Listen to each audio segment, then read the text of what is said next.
to you.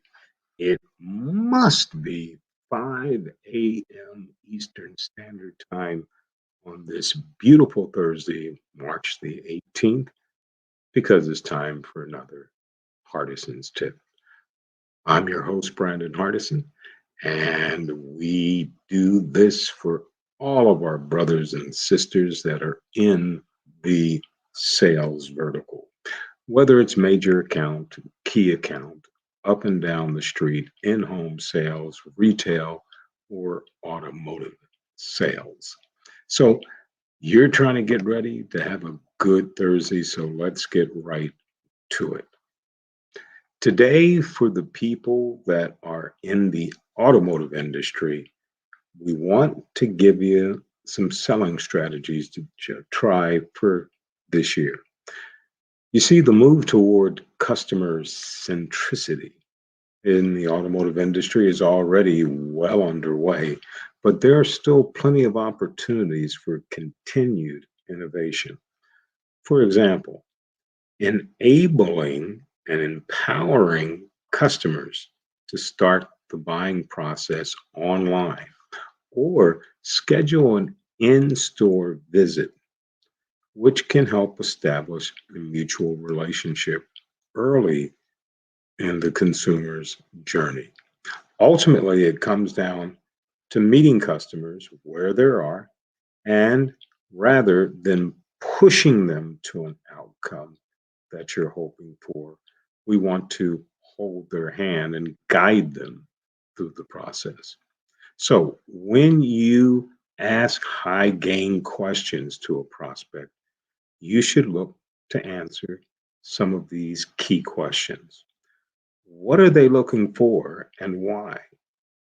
What features are must haves versus niche nice to have and why? Can they afford your product or service? And if not, why? What other options or dealerships are they considering? And once again, we need to ask why.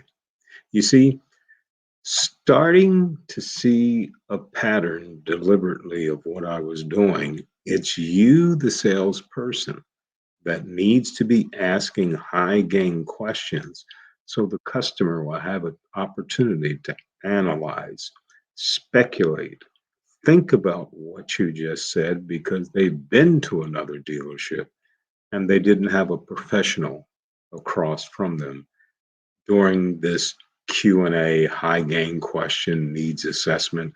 Everybody calls it something different in every area. So being an empathetic automobile professional is all about figuring out the why and taking steps to address those key points or the pains that they're coming in with their current vehicle. By doing this, you may be able to figure out if the customer is ready to take the next step or if they need more time to think through the options. Understand your customer circumstances and motivations will bring you a lot closer, not just a sale, but we're looking for a lifelong customer. Be on the customer's side. Too many salespeople want to fight, especially when it comes to product knowledge. Consumers are very knowledgeable. Don't lie. Fall on your sword. Let the customer win. In other words, wow, you're the first person that came on the lot this week and knew those specs.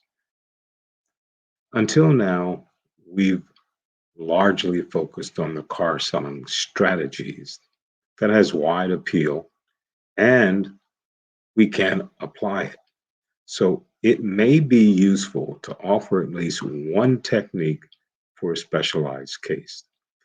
Today's car buyers will have near limitless information at their fingertips, allowing them to develop a detailed game plan before even setting foot into your brick and mortar dealership. These high intent, high informed customers already know what they're looking for and they already know how much they're willing to pay. So, which can be more difficult to the negotiation process? So, in any scenario that you can create, it's often more effective to act as a single post of the path to the purchaser rather than an enthusiastic tour guide. While you may be tempted to flex your automotive expertise, it's more important to acknowledge that the time they spend researching was productive and valuable. Let the customer know this. After all, if they're taking the trouble to visit your dealership in person with a brain full of information, there's a good chance they're ready to buy. These types of high intent customers have already given a lot of thought to their purchasing decision. So trying to get them excited about a new vehicle and their features and packages may not be the best approach. Instead, be a professional and you should focus on integrating F&I offers into the conversation in ways that feel natural when helping you boost your margins. What we need to do is practice when we talk about needs assessment, qualifying, asking high gain questions. People do not like to practice.